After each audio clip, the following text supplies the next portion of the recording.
another edition of Fat Kid Tuesdays. Today I'm trying out somewhere I've been wanting to try out for years.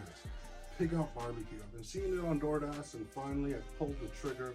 We wanted to go out for ribs. Plans fell through, so we just brought them to us.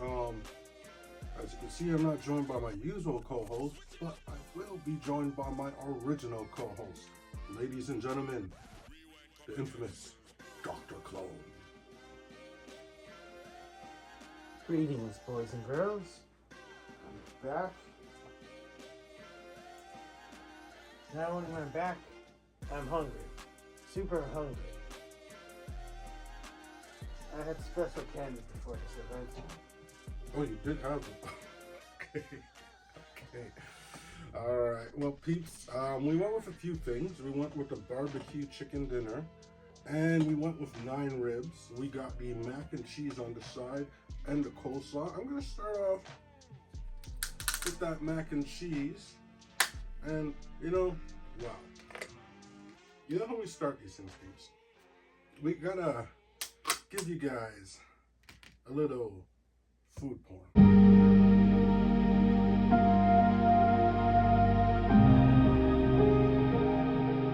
Right off the bat, I'm saying, Dr. Clone, we gotta jump into this mac and cheese because these is usually one of the best things in my experience at barbecue spots.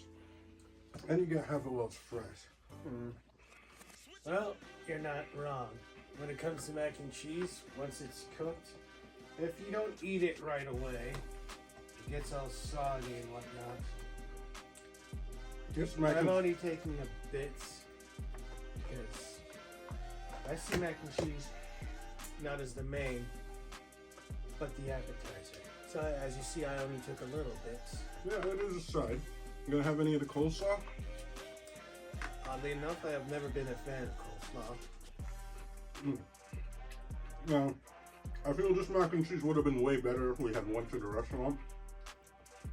But, this is the Pig Out Barbecue from in Pickering. Like the few pieces of mac that I am eating, because as you saw, I took very little.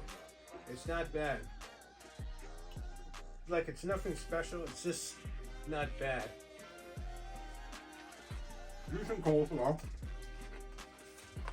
Not enough of a kick for me. I am here on my meal with Del Monte pineapple nectar. As for me, as usual, Perrier. And if you're wondering, boys and girls, the reason why you don't see me use the big glass bottles is because those cases are an additional $8 compared to the amount I usually spend. So, and I'm very cheap. So let's just jump into this chicken. I'll take the smaller piece. The chicken comes with some sauce. This smells kind of good. So are you saying they're both not legs? No, you took half the chicken. Huh. So you grab that one.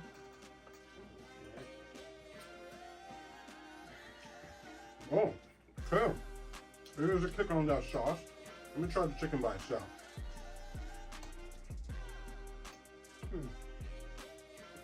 That's pretty good. Well, the sauce on this chicken's good. I'll see for myself how it tastes. Try some of the dipping sauce. That has a nice kick.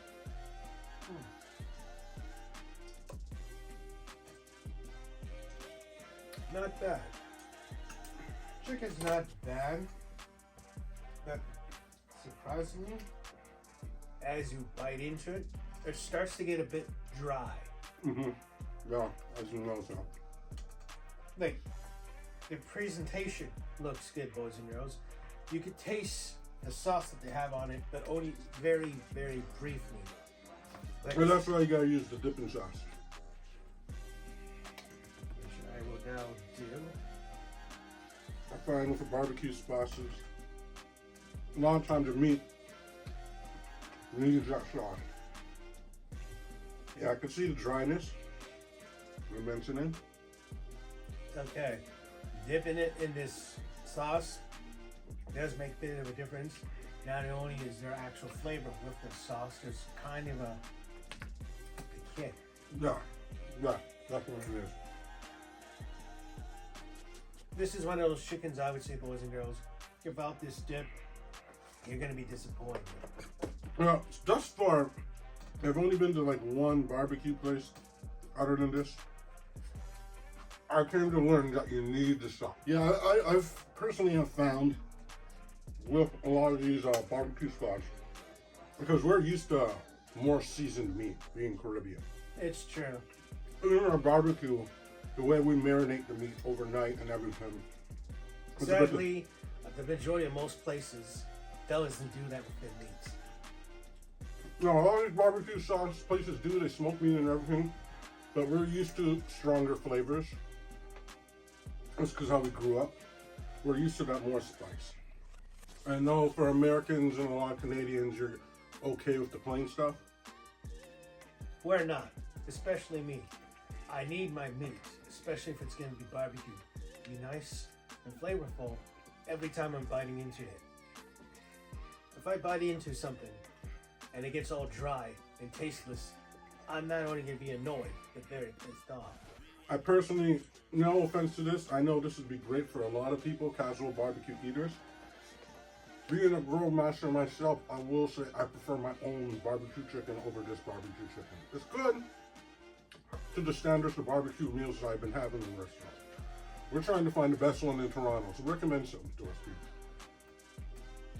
All right, so I think it's time for us to jump into this main event. We got some ribs here. Okay, nice juicy looking ribs. A lot of meat on them. How's the flavor?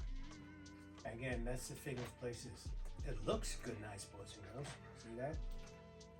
Now, just because it looks good, now is the other test. Is it going to actually taste good?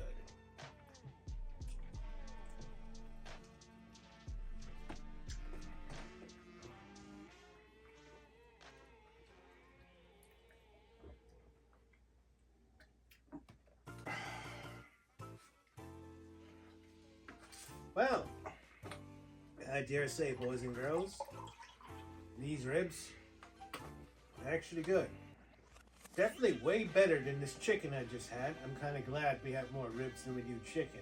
Well, the thing is, I ordered sauce for both.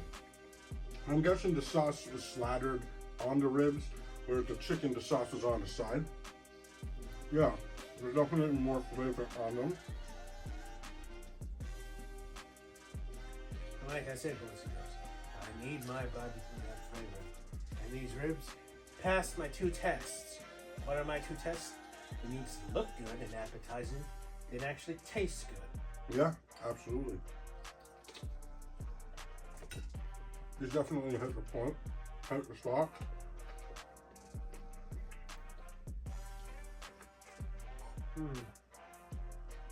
We will definitely have more barbecue places in the near future. This place did have brisket, but our order was already $60, so we'll try the brisket another time. And they say just because something's expensive means it has to be good. Don't be fooled, boys and girls. That's not always the case. Look, buddy, $60 for two people is kind of like average. In a lot of cases, we're paying $60 for one person now. Huh. Well, you know you don't get out as much anymore, so you wouldn't know. In my day, you probably would spend maybe $30 on yourself. Now you're telling me it's fucking twice as much? Yeah. Inflation is a pain. Total pain. Definitely digging these ribs though. And you know, boys and girls, I never finish my meal on camera. I'm probably gonna finish my share when we're done. But my brother has no qualms because he enjoys his barbecue. That I do. Well, I won't eat most of this off of camera because we do got a lot here. What is your review of Pick-Out Barbecue, Dr. Cole? Well, the mac and cheese was average. I don't eat coleslaw, so that's an automatic 0 for me because I've never liked the stuff. The chicken, It looks good, but disappointing. It's not that it's bad, it's just it could have been better. The ribs was the only saving grace for me. Despite them being, well, small, they're at least very thick, flavorful. Out of 10, give this place a 6. Right on. See, that's me being nice. If the ribs also tasted bad, I would have given you a lower score. But luckily for you, your ribs were actually good. You know what? Mac and cheese, I agree, was average. I've developed high expectations for the mac and cheese from barbecue places. I was expecting a little bit more from this. No cheese pull was not as cheesy as I'm used to, but that's something I will say I could have been lost in transit. This may be something that will taste better when you're there. I actually like this coleslaw. It just needs a bit more of a kick for my personal taste. Not vinegary enough. I agree, chicken was lacking in flavor. When I look at these pieces of chicken, hold up your piece because you got more of it. That's not how my barbecue works. I guess that's okay. It tasted good with the sauce, but with my barbecue, I'm saucing it while I'm cooking it, and you're gonna get flavor because of the seasoning I have in it. Looks okay. It does not look good to me. I like a little more char on my barbecue. That looked like that could be oven barbecue. I don't know. About the ribs, definitely, I will agree, were the saving grace. I'm actually gonna give them a 5 out of 5. Just because I know I could have did the chicken so much better. The ribs are okay, but the ribs could have been a bit better too. They're all right. I do recommend you checking them out. For most people who are not as used to as much spice and flavor as we are being Caribbean, you'd probably love this place. Because I'm used to that kind of Caribbean flavor, that Caribbean spice. Just wasn't there for me, but I will enjoy it. So yeah, a 5 out of 5 for me. That must be one of the lowest ratings I've seen you grant a place. Seems like I was the nice one when it comes to rating this place. Well, boys and girls, I hope you enjoyed this. And where should we eat next, boys and girls? Let me know in the comments where you would like me to try next. Will it be Italian, Chinese, or Korean barbecue? Something that I personally have never had yet. You haven't tried it yet? No. Okay, it's on my to-do list. We're doing that next. We're going to do Caribbean barbecue. Then there's those pogos, or was it? Are they Korean hot dogs? Wait, those are Korean too? Yes. Huh. You know, for some reason, I thought they were Filipino. Why? I'm just used to hot dog dishes being associated with Filipinos because of, what was it, their version of KFC. Jollibee with the hot dogs and the pasta? Yes. Which I do recommend that. That is good, surprisingly. Oh yeah, oh yeah. Fun fact, you know even their McDonald's has a pasta with hot dogs in it. That kind of makes sense, because now that I think about it, back in the day when I was in elementary, a lot of my Filipino friends, half the time they would always have hot dog dishes. Mm-hmm. At first I was wondering, that seems odd to have for lunch, because it's not hot dogs and mac and cheese. But it goes to show, different cultures have different ways of preparing and enjoying food, which always fascinated me, boys and girls. And now, we'll end this video the same way that we always end this video. But, God, we gotta go. Before that, don't forget to like, subscribe, and follow me, Dr. Cone at Stu Corp on YouTube. And now, never forget, you too could be a member of Stu Corp. Because everyone wants to be a member, don't they? And if you're wondering why I'm holding my mask, it's because my tentacle's in the way, so I can't properly connect it back to my face. That's why, when you see me in these videos, that's why I have to hold my mask, if you're ever wondering, boys and girls. Well, I'm on. Well, peeps, thank you so much for joining us on Fat Kid Tuesdays. I am going to be on a serious filming blitz this week. If you see me out there, say hi. I'm going to be doing a lot of stuff. On weekends, you guys are going to be seeing me at a lot of events, and I'm going to try to drag Dr. Clone to some of them too. This week, we're going to have to go try some Korean barbecue, as it's something he's not done. Well, peeps, again, thank you so much for joining us. Be sure to follow me on everything Urban Franchise Entertainment and TBX420 Club. Stay good, peeps. Stay good, stay hood, and keep it blitz. Audio Jungle.